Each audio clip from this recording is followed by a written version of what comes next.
Coucou tout le monde! Alors aujourd'hui nous allons faire un gâteau marbré cuit à la vapeur, bien sûr au Thermomix. Et vous allez voir, c'est une véritable tuerie! Il a le goût du savane au chocolat et en plus, eh bien, il est IG bas. Donc la recette, je vais la faire avec mon mélange. Pourquoi avec mon mélange? Pas parce que les fibres que j'ajoute font baisser l'index glycémique de la farine T65.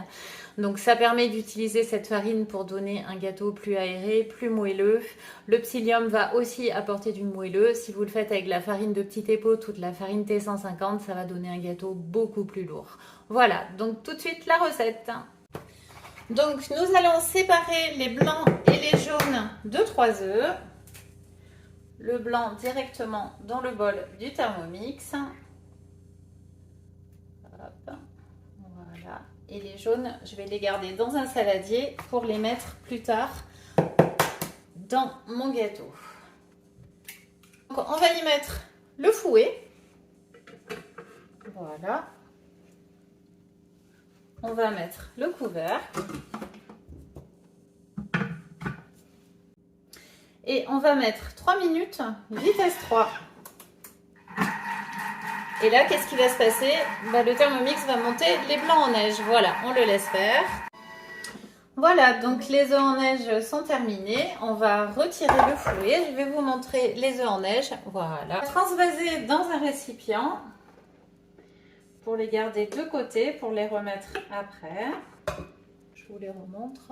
Voilà, ils sont parfaits. On remet le fouet dedans.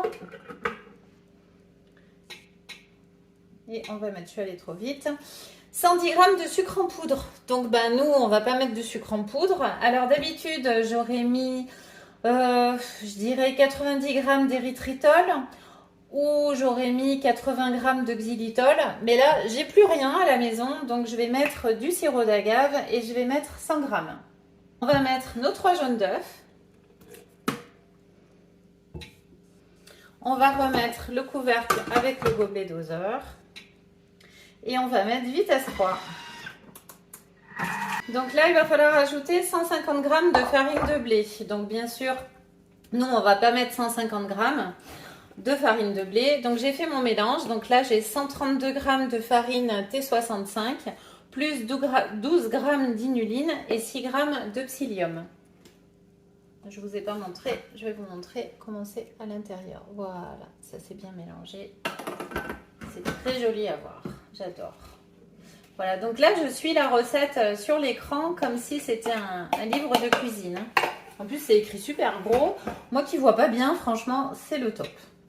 Donc ensuite, un sachet de levure chimique. Donc là ils disent un sachet de sucre vanillé. Donc là je vais mettre ma fameuse vanille que je fabrique moi-même. Donc pour ceux qui ne l'ont pas vu, c'est une bouteille où dedans j'ai mis plein de gousses de vanille. Je mets de la vodka dedans, voilà, je laisse macérer. Ça doit faire 2 ans que ça macère. Et de temps en temps, je rajoute de la vodka et je rajoute voilà, toutes les gousses de vanille que je n'utilise pas. C'est dommage que vous ne puissiez pas sentir l'odeur parce que ça sent très très bon la vanille. C'est un délice. Donc là, on va mettre 50 g de lait.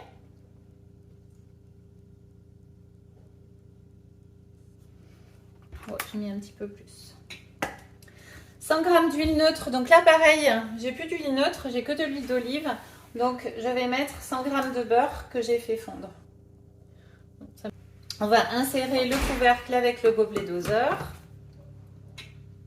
Et on va mélanger vitesse 4 pendant 1 minute. Voilà, c'est tout écrit sur l'écran. Voilà, ensuite, on va retirer le fouet.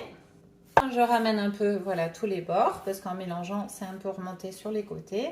Donc, je redescends tout. Voilà. Et ensuite, je vais continuer à lire les instructions. Maintenant, nous allons mettre nos blancs en neige dedans.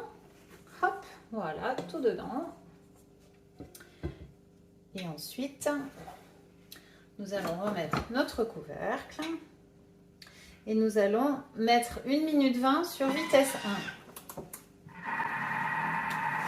Voilà, et là les blancs en neige vont s'incorporer délicatement à la pâte puisque c'est en vitesse 1. Voilà, je vous montre. Ensuite, nous allons, donc moi j'ai un moule en silicone, hein, tout simple. Donc un petit conseil, parce que souvent, c'est ce qui m'arrivait au début, c'était que mes moules en silicone avaient un goût. Et je me demandais pourquoi. Et en fait, je les ai lavés à la main avec très peu de produits vaisselle au lieu de les mettre dans le lave-vaisselle. Et là, c'est terminé. Mes moules en silicone n'ont absolument plus de goût. Donc, on va y verser la moitié de la pâte. On va y mettre les 80 g de chocolat noir. Hop. Que j'ai déjà coupé au préalable.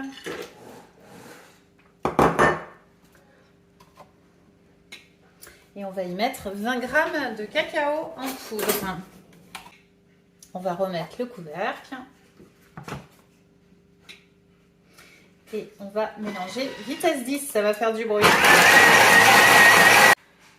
Voilà, la vitesse 10 est passée. Donc là, c'était pour mixer le chocolat. Donc là, vous avez du bon chocolat noir dans votre gâteau au cacao. Et on va suivre les instructions de la recette qui va nous dire de rajouter la pâte dans le moule.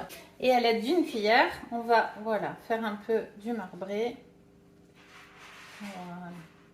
Mettre 1000 g d'eau.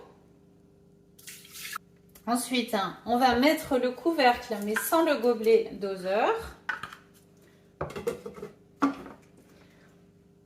Ensuite, on va mettre en place le varoma. Et on va y mettre dedans le moule à cake. Voilà. Et ensuite, on va y mettre le couvercle du varoma. Comme ceci. Et on va cuire 1 heure, fonction varoma, donc fonction à la vapeur. Et on va mettre vitesse 1. Voilà. Et dans 1 heure, on aura notre savane au chocolat Igeba. Voilà, notre gâteau marbré a fini de cuire. On va attendre qu'il refroidisse un peu pour le déguster. Voilà, donc nous avons un magnifique savane au chocolat cuit à la vapeur. On va se régaler.